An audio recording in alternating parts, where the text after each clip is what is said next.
आई news में आपका स्वागत है। मैं हूं कौशिक यादव। नजर डालते हैं अब तक की खबरों पर। नमस्कार, मैं कोनिका दास। मैं मौजूद हूँ बाबू बनारसी वार्ड नंबर 57 में। यहाँ मेरे साथ पार्षद हर्षित दीक्षित जी मौजूद है। मैं उनसे जानना चाहूंगी कि वो अभी तक क्या क्या विकास कार्यों को अंजाम दिए हैं और अब की बार वो किस किस रणनीति के साथ इस बार चुनावी मैदान में उतर रहे हैं। आपका हमारे चैनल में स्वागत है। बहुत बहुत धन्यवाद। सर्वप्रथम तो मैं आपके चैनल को बहुत बधाई दूंगा कि आप लोग इतने नीचे से मुहिम चला के पार्षदों की बात आप कब तक ले जा रहे हैं। आपका बहुत बहुत साधुवाद, धन्यवाद।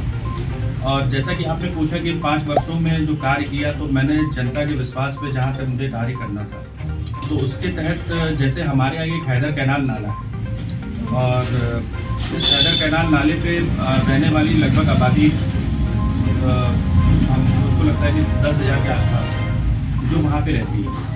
इनको बारिश के माहौल में, इनको बारिश के समय पे इनको बहुत ज़्यादा कठिनाई का सामना करना पड़ता था। लोगों घर में जल भराव आ जाता था या बच्चे घर से निकल के बाहर निकलते थे तो बड़े उनको दिक्कतों का सामना करना पड़ता था। तो उस पर एक वहाँ पे सीसी रोड का और सीसी रिटर्निंग वॉल का कार्य कराया गया लगभग 3.5 करोड़ रुपये की लागत से। तो मैं समझता हूँ कि ये कार्य बहुत अच्छा कार्य रहा और जनता भी उससे काफ़ी। आपकी राजनीति के सफर की शुरुआत कब से हुई? राजनीति के सफर की शुरुआत असल में मैं छात्र जीवन से रहा। ये KKC डिग्री कॉलेज का मैं छात्र रहा, तो विद्यार्थी परिषद से मैं इसमें जुड़ा और 2012 में मैं युवा मोर्चा में, भारतीय जनता पार्टी के युवा मोर्चा में मैं आया, नगर कार्य समिति सदस्य के रूप में रहा। और फिर 2017 में मुझे पार्टी की तरफ से प्रत्याशी घोषित किया गया और आप चुनाव लड़े।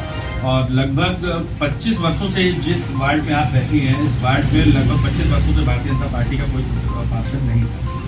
तो पार्टी ने मुझे मौका दिया, जनता ने मुझे प्यार दिया और आशीर्वाद दिया और भारतीय जनता पार्टी यहाँ पे 2017 में चुनाव। अच्छा, आपने अभी तक स्वास्थ्य के क्षेत्र में और शिक्षा के क्षेत्र में क्या महत्वपूर्ण योगदान दिया? स्वास्थ्य के आप देखिए, जैसे कि हम लोग के इस कार्यकाल में आपको 2 वर्ष का कोरोना का एक समय आया, भीषण एक समय था कि 2 साल के कोरोना में एक ऐसी वैश्विक महामारी आई तो पूरे विश्व में आई। तो उसमें जैसे लोगों के घर तक हम लोगों ने सैनिटाइज, मेथिलीन, चूने, ब्लीच, इन सब का छिड़काव कराया, एंटी लार्वा और सारी जो चीज़ें हम लोगों से बन पाई वो चीज़ों पे हम लोग कार्य करते रहे।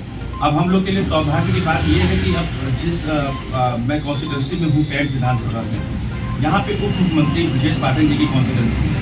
अब माननीय विधायक जी खुद स्वास्थ्य मंत्री है, तो अब तो हम लोग और जनता की सहायता कर पाते हैं कि लोगों को बेड दिलाना, लोगों की जरूरतों को, स्वास्थ्य संबंधी जरूरतों को पूरा करने में हम लोग को और आसानी से उसका कार्य। आपको नहीं लगता है कि जब चुनावी माहौल आता है तो बहुत सारे वादे किए जाते हैं, लेकिन जब वो चुनाव जब जीत जाते हैं पार्षद, तो वो जमीनी स्तर पर कोई काम नहीं होता है? इस बारे में आप कुछ कहना चाहेंगे? देखिए, जिस पार्षद की आप अगर बात करें तो 110 पार्षदों का जनता से डायरेक्ट होता है, क्योंकि हम लोग बस्ती में रहते हैं, मोहल्ले में तो शुरू से हम लोग रहे हैं। वो मिनी विधायक कहा जाता है। मिनी विधायक अभी तो आप लोग का है, मिनी विधायक कहा जाता है, नहीं कहा जाता। लेकिन एक जैसे जनता एक हम लोग को चुनती है तो एक विश्वास के साथ चुनती है और रोज हम लोग को चाहे अपने दैनिक कार्यों से बाहर निकलना है तो रोज हम लोग जनता का सीधे जवाब देंगे तो जनता रोज मिलती है। तो हम लोग ये नहीं कह सकते कि नहीं कि हम वादे करके जनता के बीच में नहीं गए। क्यों नहीं जाएंगे? क्योंकि मतलब जाना ही जाना है और अगर हमको जनता ने चुना है तो इसीलिए चुना है। और मुझे विश्वास है कि आप एक सर्वे भी कर सकती है कि मैंने अपनी जनता से जितना जो वादा किया उसमें 100% नहीं तो 95% मेरी उम्मीद है कि मैं उस पर खड़ा उतरा हूँ। आपका कोई ड्रीम प्रोजेक्ट है जो अभी तक आपने 5 सालों में नहीं किया और अभी आप पार्षद अगर दोबारा चुने जाते हैं तो उस ड्रीम प्रोजेक्ट को आपको करना है? ऐसे में 2 प्रोजेक्ट हैं।